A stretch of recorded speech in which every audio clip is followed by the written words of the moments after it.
जन लोकपाल बिल में जन शिकायतों को यानी कि पब्लिक ग्रीवेंस को भी शामिल करने की बात कही जा रही है। आइए इसी के बारे में और मालूमात हासिल करते हैं। जन शिकायतों को लेकर अरविंद जी किस तरह के प्रावधान हैं जिनकी बात की जा रही है? देखिए, एक आम आदमी जब किसी दफ्तर में जाता है अपना जायज़ काम कराने के लिए, जैसे राशन कार्ड बनवाना है, पासपोर्ट बनवाना है, इनकम टैक्स रिफ़ंड लेना है, विधवा पेंशन लेनी है, वृद्धावस्था पेंशन लेनी है, कुछ भी काम कराना है, तो उससे रिश्वत की मांग की जाती है सीधे सीधे, या रिश्वत की उम्मीद में उसका काम नहीं किया जाता। जब तक वो रिश्वत नहीं दे देता तब तक उसका काम नहीं किया जाता। तो इस किस्म की जो एक आम आदमी के लेवल पे एक्सटॉर्शनिस्ट ब्राइबरी है, जो कि एक आम आदमी का जायज़ हक है, उसके लिए जो रिश्वत मांगी जाती है, इसको भी जन लोकपाल और लोकायुक्त के दायरे में लाने की बात की जा रही है। अब ये कैसे होएगा? तो इसको इम्प्लीमेंट करने के लिए एक तरीका निकाला है कि हर विभाग अपने अपने विभाग की लिस्ट बनाएगा कामों की, कि वो कौन कौन से जनता के काम इस तरह के करता है कि हम राशन कार्ड बनाते हैं, हम नाम चढ़ाते हैं, नाम काटते हैं, नाम मॉडिफाई करते हैं, हम पासपोर्ट बनाते हैं, क्या क्या हम जनता के काम करते हैं पब्लिक डीलिंग के, कौन सा काम कौन ऑफिसर करेगा, किसकी जिम्मेदारी होगी, और उस काम को वो कितने दिन में करेगा, इसकी लिस्ट बनाई जाए नए तौर पे, नए सिरे से, और इसको सिटीजन्स चार्टर कहा जाए। तो सिटीजन्स चार्टर में लिखा होगा कि राशन कार्ड कितने दिन में बनेगा, कौन बनाएगा, पासपोर्ट कितने दिन में बनेगा, कौन बनाएगा। अगर कोई भी नागरिक उसको वो काम करवाना है तो सबसे पहले वो उस अफसर के पास जाएगा जिसका नाम सिटीजन्स चार्टर में लिखा हुआ है। उतने दिन में अगर उसका काम नहीं होता तो जो उसका हेड ऑफ द डिपार्टमेंट है उसको पब्लिक ग्रीवेंस जन शिकायत अधिकारी घोषित किया जाएगा। तो ये नागरिक अगर इसका उतने दिन में काम नहीं हुआ तो ये जन शिकायत अधिकारी के पास जाएगा, पब्लिक ग्रीवेंस ऑफिसर जो हेड ऑफ द डिपार्टमेंट है, उसको वो काम 30 दिन में करवाना पड़ेगा।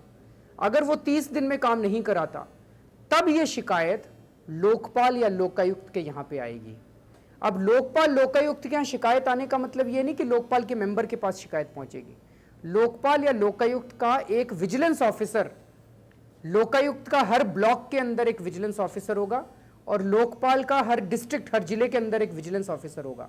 उस विजिलेंस ऑफिसर के पास ये नागरिक जाएगा और शिकायत करेगा कि साहब मेरे को राशन कार्ड बनवाना था, मेरे को इस अफसर ने भी नहीं किया, उसके बाद इसके हेड ऑफ द डिपार्टमेंट ने भी नहीं किया, अब मैं आपके पास ये राशन कार्ड बनवाने के लिए आया हूँ।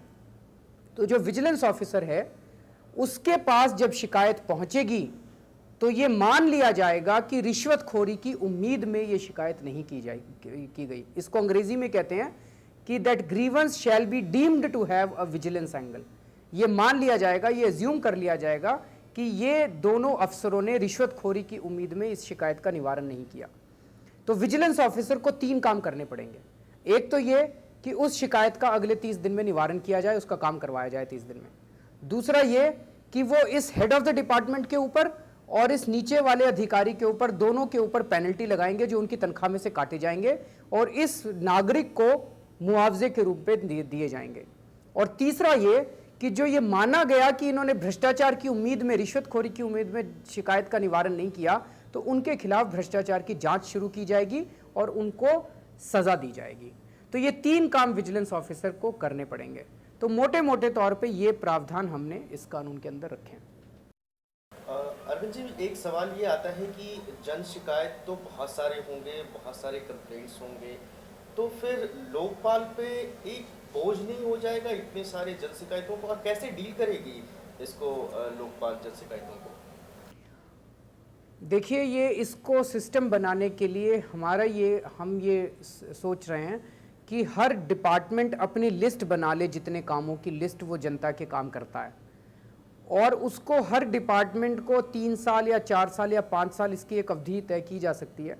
उतनी अवधि के अंदर वो अपने हिसाब से थोड़े थोड़े आइटम सिटीजन्स चार्टर में डालता जाए। तो मान लीजिए एक डिपार्टमेंट 20 काम करता है, जनता के 20 आइटम हैं, उसमें पहले साल में मान लीजिए वो 4 आइटम डालता है, दूसरे साल में 4 आइटम और डालता है। तो किसी भी आइटम को वो उस लिस्ट में डालने के पहले वो विभाग जितनी पेंडिंग ग्रीवेंस हैं, शिकायतें हैं उस आइटम से संबंधित, वो सारी सॉल्व करेगा। दूसरा, उन शिकायतों को निवारण करने के लिए जो उसकी मशीनरी है उसको ठीक करेगा ताकि भविष्य में ज़्यादा शिकायतें ना आएँ। जब वो अपनी तरफ से सुनिश्चित हो जाएगा विभाग, तब वो उसको सिटीजन्स चार्टर में डालेगा। तो एक तो ये कि सिटीजन्स चार्टर में डालने के पहले जितनी पेंडिंग ग्रीवांसेस, पेंडिंग शिकायतें हैं, उनका निवारण करना पड़ेगा, तब वो आएंगी। तो पेंडेंसी इसमें लगभग नील के करीब होगी। दूसरा ये, आप ये सोच के देखिए कि अगर किसी शिकायत के ऊपर 2 या 3 शिकायतों के ऊपर हेड ऑफ द डिपार्टमेंट के ऊपर पेनल्टी लग जाए और उसकी तनख्वाह कट जाए, हेड ऑफ द डिपार्टमेंट सारे विभाग को बुला के उनको निर्देश देगा कि अगली बार अगर तुमने मेरे ऊपर पेनल्टी लगवाई तो मैं किसी को छोड़ूंगा नहीं। तो विभाग के अंदर का सिस्टम जो है वो दुरुस्त होना चालू होगा, इनकी जवाबदेही तय होगी। आज तो किसी भी विभाग में किसी भी अफसर की किसी प्रकार की जवाबदेही नहीं है। तो अगर हेड ऑफ द डिपार्टमेंट के सबसे बड़ी जिम्मेदारी हेड ऑफ द डिपार्टमेंट की क्या होती है? जनता का काम करवाना, अपने डिपार्टमेंट को दुरुस्त रखना।